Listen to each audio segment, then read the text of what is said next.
rôle à jouer? Effectivement, dans le travail de valorisation, justement, comme on disait, de mise en avant de ces métiers-là, les médias ont un gros travail à faire. Mais le problème, c'est que les médias ne sont pas spécialisés dans cette industrie-là. Il faudrait que aussi les médias aient des vrais consultants qui vont mettre en avant dans ces métiers-là. Donc oui, effectivement, là quand on regarde par exemple le nombre de magazines qui parlent même de la mode au Cameroun, je pense qu'il y a une dizaine. Tous vont parler de politique en général. Pas de politique, des affaires de telle personne qui a détourné X millions et compagnie. Mais ça, c'est pas vraiment ça qui permet de créer de la valeur. Justement, il faut mettre en avant dans ces artistes-là, dans tous ces créateurs, dans tous ces métiers-là à valoriser, pour commencer à se dire, ah, tiens, donc peut-être qu'il y a du business dans ce fait là-bas. Donc les médias ont aussi une grosse part de responsabilité, mais après c'est comme tout, là encore ça reste la dernière partie de la chaîne de production.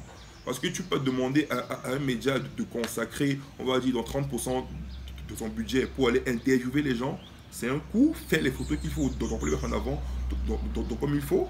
Si derrière, il n'y a pas une vraie, comment dire, un vrai financement derrière pour pouvoir suivre. Parce que, donc aussi dans cette partie d'une idée de marketing, d'image de marque. Et pour ça, ça a un coût. Mais ce coût-là, il peut venir seulement aussi à générer déjà la base de la production, qui est vraiment les produits qui sortent convenablement, que les marques soient bien vues, qu'on voit qu'il y a vraiment de l'intérêt déjà pour le consommateur. Maintenant, les médias vont commencer à se ruer dessus parce qu'il y a vraiment des lecteurs et ça permet aussi à eux de vendre du papier. Du coup, d'avoir les financements pour le faire. Donc, tant qu'on ne règle pas le problème des métiers de base, qui est la production et logistique, le bout de chaîne va toujours trembler. Exactement. Alors, on a parlé très souvent d'une espèce de fédération panafricaine pour réguler un peu le secteur de la mode en Afrique. Est-ce que tu penses que ce serait une solution si le Cameroun était dans une fédération un peu plus globale et que les choses évoluaient de manière régionale, continentale, au niveau africain, panafricain? Est-ce que ça permettrait que les choses bougent un peu plus vite? Parce qu'il y a d'autres pays où ça bouge quand même le secteur de la mode. Quand tu vas en Afrique de l'Ouest, il y a quand même des choses qui commencent à se faire, une vraie industrie qui commence à naître avec des vraies productions. Quand on prend des gens comme Maureen avec Nana Wax qui a plein de boutiques, qui fait des quantités quand même importantes. Est-ce que s'entraider, ça ne pourrait pas permettre d'avancer un peu plus vite? Alors, je pense qu'effectivement, c'est comme tout. Hein. Seul, on va peut-être vite, mais ensemble, on va loin. Et clairement, je pense que la principale chose qu'on pourrait transmettre, c'est plus une question de savoir. Parce qu'il y a quand même une maîtrise de sa chaîne de production qui ici, les gens n'ont pas. C'est déjà ça. Mais après, parler de panafricanisme en termes de l'industrie de la mode, pour l'instant, c'est un peu prématuré. Il faut déjà qu'on arrive à maîtriser nous-mêmes en interne nos chaînes de valeur. Est-ce qu'on peut produire? Est-ce qu'on peut distribuer? Est-ce qu'on peut marketer autour? Est-ce qu'il y a les médias qui en parlent? Tant qu'on n'a pas maîtrisé déjà en interne, parce que pour aller se lier avec quelqu'un, il ne fallait quand même pas que la personne ait à devoir tout te donner et toi tu n'apportes rien sur la table. Certes, le Cameroun a tellement une richesse culturelle tellement vaste, effectivement il y a plein de choses à faire, il y a de belles histoires à raconter avec des marques locales, mais les gens ne font pas ce travail-là justement de valoriser pleinement la culture qui est là. Le principal défi que rencontre la mode en Afrique et au Cameroun, c'est deux concurrences. La concurrence extérieure, les marques étrangères et la friperie. La friperie. La friperie, ça c'est en train de tuer le marché de la mode. Donc on parle de vêtements. Parce que tu peux pas demander à un gars d'acheter une chemise, je sais pas, comme Piroli à 30 000, quand il peut aller à Bokolo trouver une chemise Ralph Lauren à 5 000. Voilà, donc c'est un marché qu'il faut voir. Et il y a déjà des pays dont on a pris des mesures pour pouvoir bloquer ça. On a interdit l'importement de la friperie. Du coup, maintenant, ça booste bien le marché local. Les Africains sont prêts à acheter des vêtements qui racontent leurs histoires. Parce qu'on est dans un monde où, bon, c'est un peu stéréotypé, mais l'Africain veut encore s'habiller comme il voit à la télé. Oui, on peut s'habiller comme on voit à la télé avec des marques locales. Mais sauf que les marques locales ne font pas le travail de concurrencer les autres en termes de marketing et d'image de marque. Elles vont se dire, ok, que pourquoi, ouais, mon produit là, nous achète. Donc non, ça ne suffit pas. Au-delà d'un bon produit, parce qu'en termes de finition, eux, ils sont prêts. Nous, pas encore. Parce que tu ne peux pas acheter un vêtement et tu vois des fils qui dépassent. Le streetwear, bon, le streetwear est un bien grand mot au Cameroun, hein, parce que tout le monde fait du streetwear. J'ai un t-shirt, je mets une phrase, je fais du streetwear. Mais on va dire que c'est le secteur de la mode qui explose. Enfin, tout le monde se lance un peu là-dedans.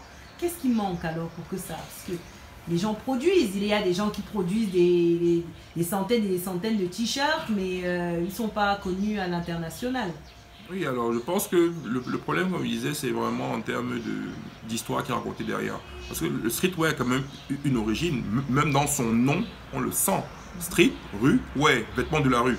Clairement, donc c'est les jeunes qui, je pense, je ne sais plus de quelle année, c'est les jeunes qui sont appropriés un style justement pour se différencier de la haute classe des banquiers et compagnie. Avec les baguilles, les casquettes, les gros t-shirts et compagnie. Et maintenant, on voit que les marques de haute couture introduisent de plus en plus de codes du streetwear dans leur collection. Donc pour ça, donc je rappelle encore à tout le monde, aux marques de streetwear, valoriser une histoire, vendez une vraie histoire. On parle de streetwear, mais on fait un t-shirt. Moi, je vois par exemple une marque de prendre le temps de faire le tour des marchés, de faire le tour des quartiers et voir qu'est-ce que les gens, donc comment ils se comportent. Quel est le message qu'ils ont à transmettre et essaye de reconstruire ça dans une marque. Là, tu as fait du streetwear à la camerounaise, avec une vraie histoire qui est racontée et ça va intéresser les gens. Donc malheureusement, nous on fait du streetwear à l'américaine. Mais malheureusement, on voit que c'est on voit que c'est une copie. Mais quand tu vas partir maintenant sur le marché international, il y a des personnes qui sont beaucoup plus prêtes que toi. Forcément, tu vas te faire écraser. Donc, commencez à valoriser votre propre culture dans vos créations et vous verrez qu'il y aura de belles histoires à raconter et les personnes qui vont se sentir, qui vont s'identifier à ça, vont suivre. Et moi, je pense que je serai même le premier à être fier de pouvoir porter c'est pas un style de haut ou bien un style de veste, de blouson qui a une histoire qui raconte le streetwear du Cameroun. Là, ça m'intéresserait. Mais porter un t-shirt parce qu'on a foutu un logo dessus sans qu'il y ait une histoire derrière, ça ne m'intéresse pas. Et je pense que ça n'a pas grand monde. Ça n'intéresse pas grand monde. Oui, après, je pense que si on voit la plupart des marques dans ce qu'elles font, elles essaient de rendre leur marque hype. Exactement. En mettant à deux personnes qui sont donc plus ou moins visibles dans ces réseaux sociaux. On dit, tiens, lui porte un H, donc tu porter ton pote cool. Ça ne marche pas. Mais on sait quand c'est pas authentique.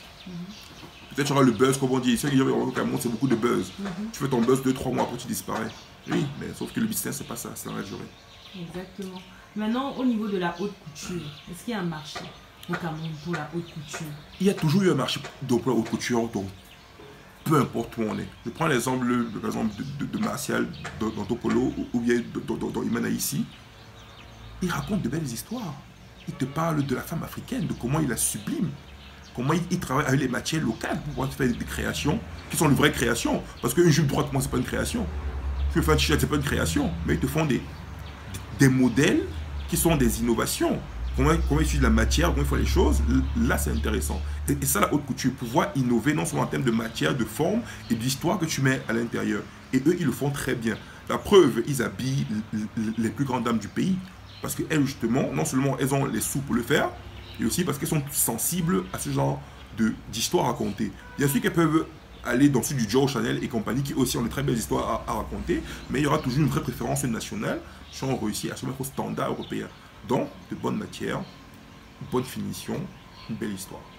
Et les gens mettraient, je pense que les gens vont mettre le coût qu'il faut. Je pose une seule question. Combien coûtent les portables des gens ici? Voilà, c'est tout.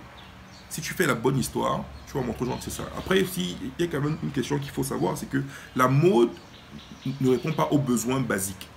Donc, quand on parle de basique, c'est dans la pyramide de Maslow. Donc, c'est pas le problème de je veux manger, je veux boire, je veux me protéger. Non, ce n'est pas ça. La mode essaie surtout de toucher les couches hautes qui sont vraiment en termes d'appartenance, en termes de réalisation de soi. Donc, c'est là qu'il faut aller toucher les gens avec les histoires qu'on raconte. Prenons le temps de bien travailler, d'avoir de vraies images de marque. On aura forcément des produits qui seront exceptionnels parce qu'en termes de main d'œuvre, parce que ce sont des trucs qui sont faits entièrement à la main, qui sont pensés de A à Z pour être uniques. Là, ce sera pour une certaine classe de la société qui aura vraiment les moyens de pouvoir se payer ça.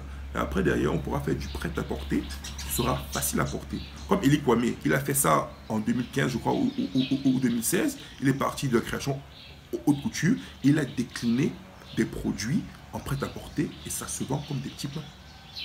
Même s'il a, et c'est là qu'il fait sa plus grosse marge sur ces produits-là.